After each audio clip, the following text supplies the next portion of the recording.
স্বাগতম নতুন একটি ভিডিওতে। তো আজকে হচ্ছে আমাদের CSS টিউটোরিয়ালে 19তম পর্ব। তো আমরা গত পর্বে CSS এর আইকন সম্পর্কে দেখেছিলাম। তো আজকের পর্বে আমরা CSS এর লিংক নিয়ে আর একটু ডিপলি কাজ করব। তো তাহলে চলুন শুরু করা যাক। তো প্রথমে আমরা আমাদের কোড এডিটরে চলে আসি এবং এখানে যথারীতি দুটি ফাইল তৈরি করা রয়েছে, একটি HTML ফাইল এবং একটি CSS ফাইল, এবং CSS ফাইলটি অবশ্যই HTML ফাইলের সাথে লিংক আপ করা রয়েছে। তো HTML ফাইলটার আউটপুট দেখার জন্য আমরা একটি ব্রাউজার দিয়ে ওপেন করে নিব। তো আমরা এটাকে একটি ব্রাউজার দিয়ে ওপেন করে নিই। তো আমরা এখানে গুগল ক্রোম দিয়ে ওপেন করে নিলাম। তো তারপরে আমরা আমাদের কোড এডিটরে চলে আসি এবং এখানে একটি লিংক ট্যাগ নিব সবার প্রথমে। তো এই জন্য আমরা জানি যে HTML অ্যাঙ্কর ট্যাগ রয়েছে, তো এই ট্যাগ নিয়ে অ্যাঙ্কর ট্যাগ দিয়ে নিব। তারপর এই স্টেপের মধ্যে আমরা একটা লিংক দিয়ে দিব বা লিংকের অ্যাড্রেস দিয়ে দিব। তো আমি এখানে খুব সহজ একটি লিংক দিয়ে দিই, সেটা হচ্ছে google.com।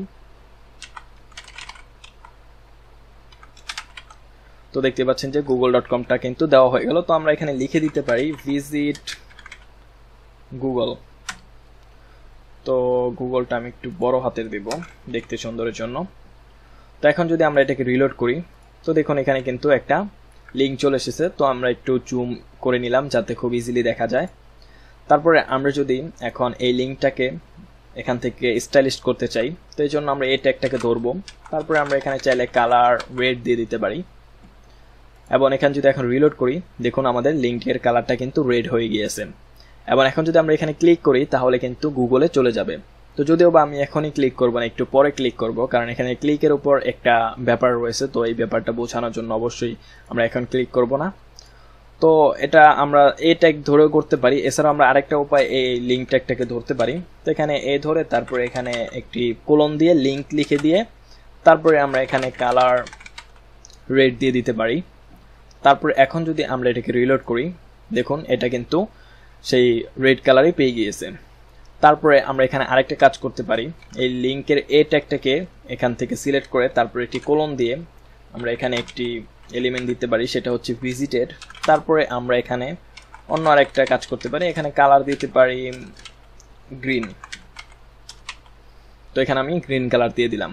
তো এই ভিজিটেড এই ট্যাগটা দেওয়ার কি উদ্দেশ্য এটা আপনারা এখনই বুঝতে পারবেন। তো এখানে দেখতে পাচ্ছেন যে আমাদের এই লিংকটা কিন্তু রেড কালার রয়েছে। তো আমি এখান থেকে যদি রিলোড করি, তারপরে দেখুন এটা কিন্তু রেড কালারে রয়েছে, যেহেতু আমরা এখানে ভিজিটেড দিয়ে আরেকটি এলিমেন্ট দিয়েছি CSS এর। তো এখন যদি আমি এখানে এটাতে ক্লিক করি, দেখুন এই যে ক্লিক করলাম, তো আমরা কিন্তু google.com-এ চলে আসলাম। এবং এখন যদি আমি এখানে আবার একটু ব্যাকে যাই, আমাদের যে ওয়েব পেজটা রয়েছিল সেই ওয়েব পেজে ফিরে আসি, তাহলে দেখুন এখন যদি আমরা এটাকে রিলোড করি, দেখুন লিংকের কালারটা কিন্তু চেঞ্জ হয়ে গিয়েছে এবং এটা কিন্তু এখন গ্রিন কালার হয়ে গিয়েছে, যেটা আমরা কিন্তু এই ভিজিটেড অংশে কালার গ্রিন দিয়েছিলাম। তার মানে বোঝা গেল যে আমাদের যে লিঙ্কগুলো রয়েছে সেই লিঙ্কগুলোতে ক্লিক করে আমরা যদি ওই সাইটটাতে ভিজিট করি এবং তারপরে যদি ফিরে আসি, তাহলে এখানে নির্দেশ করার জন্য এখানে মেইনলি এই কাজটা হয়ে থাকে। তো আমাদের ওয়েব পেজে অনেকগুলো লিঙ্ক থাকতে পারে, তো সেই লিঙ্কগুলোর মধ্যে কোন কোন লিঙ্কগুলোতে আমরা ক্লিক করেছি এবং কোন কোন লিঙ্কগুলোতে ক্লিক করে আমরা ভিজিট করেছি সেই বিষয়টা আপনার ইউজারদের বোঝানোর জন্য এই কাজটা আপনারা করতে পারেন। এরপর আরও কিছু প্রপার্টি রয়েছে। তো আমরা এখানে আরেকটা প্রপার্টি ইউজ করব, সেটা হচ্ছে হোভার। তারপরে এখন যদি আমি কালার দিয়ে দিই ব্লু, তারপরে এখন যদি আমি এটাকে রিলোড করি, দেখুন এখানে এইটার কি কাজ। তো এটার কাজ হলো আমরা যখনই এই মাউসটা এই লিংকের উপর নিয়ে যাব তখনই এটা চেঞ্জ হয়ে যাবে। আবার যখন মাউসটা সরে আনবো, দেখুন ওই কালারটা কিন্তু চলে গেছে এবং আমাদের ভিজিটেড কালারটা কিন্তু আসবে। আবার যদি মাউসটা নেই, দেখুন এখানে কিন্তু কালারটা চেঞ্জ হয়ে ব্লু কালার হয়ে গিয়েছে। তো এছাড়াও আরেকটা প্রপার্টি রয়েছে, তো সেটা হচ্ছে অ্যাক্টিভ। তো অ্যাক্টিভের এখানে কালার দিলাম আমি পিঙ্ক। তো পিঙ্ক কালারটা আসলে খুব ভালো দেখাচ্ছে না, আমি এখানে দিয়ে দিই হট পিঙ্ক, তাহলে আসলে একটু গাঢ় পিঙ্ক আসবে। তারপরে এখন যদি আমি এটাকে রিলোড করি, দেখুন এটার কি কাজ। তো আমরা যখন মাউসটা এখানে নিলাম তখন কিন্তু এটা ব্লু কালার হয়ে গেল, এটা কিন্তু হোভার পাচ্ছে। তো যখন আমরা এখানে ক্লিক করব, দেখুন ক্লিক করার পর যদি ধরে রাখি, যতক্ষণ ক্লিক করে ধরে রাখবো ততক্ষণ এই কালারটা পাবে। তো আমরা যে এখান থেকে অ্যাক্টিভ যে কালারটা দিয়েছিলাম সেই কালারটাই কিন্তু শুধুমাত্র ততক্ষণ পাবে যতক্ষণ আমরা এখানে ক্লিক করে ধরে রাখবো। দেখুন আবার ছেড়ে দিলাম, এই তো চলে গেল। আবার যখন এখানে ধরে রাখবো, দেখুন চলে আসলো। এটাই কিন্তু এই অ্যাক্টিভ প্রপার্টির কাজ। তো এখানে আমরা আরো বিভিন্ন ধরনের কাজ করতে পারি, শুধু যে কালার দিব তা কিন্তু নয়। আমরা এখানে কালার দিয়ে উদাহরণ হিসেবে দেখালাম, কিন্তু আপনারা চাইলে যে কোনো ধরনের CSS এর প্রপার্টি এখানে ইউজ করতে পারেন।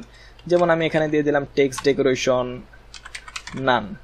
তো এখন যদি আমি এটাকে রিলোড করি, দেখুন এখানে কিন্তু টেক্সট ডেকোরেশন নান আছে, কিন্তু যখনই আমরা এখানে আসলে এখানে টেক্সট ডেকোরেশন নান করছি যখন আমরা সবগুলোতে পেয়ে গিয়েছে। তো আমরা যদি চাই যে স্পেসিফিকভাবে আমরা আলাদা আলাদা করে করে দিব, চেঞ্জ করে দিব, তো এখানে আমরা নান রাখি। তারপরে এখানে আমরা কাজ করি আন্ডারলাইন দিয়ে দিই। তো যখনই আমরা হোভার করব তখন এটা আন্ডারলাইন পাবে। তো এখন যদি আমরা এটাকে রিলোড করি, দেখুন যখন আমি হোভার করলাম মানে মাউসটা এই লিংকের উপর আনলাম তখনই কিন্তু এটা আন্ডারলাইনটা পেয়ে গেল। তাছাড়া এমনিতে যদি আমি এদিকে রাখি তাহলে কিন্তু কোনো আন্ডারলাইন নেই, এবং এখানে আবার আনলে আবার আন্ডারলাইনটা পেয়ে যাবে।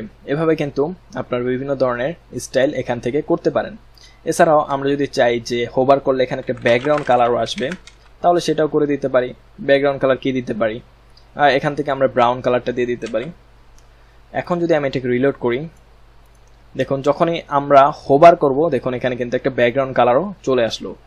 তো এরকম আমরা প্রত্যেকটা প্রপার্টিতে কিন্তু কম বেশি কাজ করতে পারবো। আমি যদি এখানেও ব্যাকগ্রাউন্ড কালার দিই, ব্যাকগ্রাউন্ড কালার কি দিব, এখান থেকে যে কোনো একটা কালার দিয়ে দিই, এই কালারটা দিই, কালারটা সুন্দর আছে। তো এখন যদি আমি এটাকে রিলোড করি তাহলে দেখুন কোনোভাবেই ওই কালারটা আসতেছে না। যখনই আমরা এখানে ক্লিক করব এবং ক্লিক করে ধরে রাখবো তখনই দেখুন এটার ব্যাকগ্রাউন্ড কালারটা কিন্তু কাজ করতেছে। তো এখান থেকে আপনারা আরও অন্যান্য সবগুলো প্রপার্টিতে এইভাবে কাজ করতে পারবেন। তো এই লিঙ্কের জন্য আপনারা এই 4টা প্রপার্টি সুন্দরভাবে ইউজ করতে পারবেন, এবং এই 4টা প্রপার্টি আপনার ওয়েবসাইটে খুব সৌন্দর্য বৃদ্ধি করবে এবং আপনার ভিজিটরদের খুব সুন্দর ইন্ডিকেট দিবে যে আপনার লিঙ্কগুলো কীরকম কোন পজিশনে আছে বা কীরকম কি বিহেভিয়ার করতেছে সেগুলো সম্পর্কে। তো অবশ্যই আপনারা চাইলে এই 4টা প্রপার্টি ইউজ করতে পারেন। একটা হচ্ছে লিঙ্ক, একটা ভিজিটেড, হোভার এবং অ্যাক্টিভ।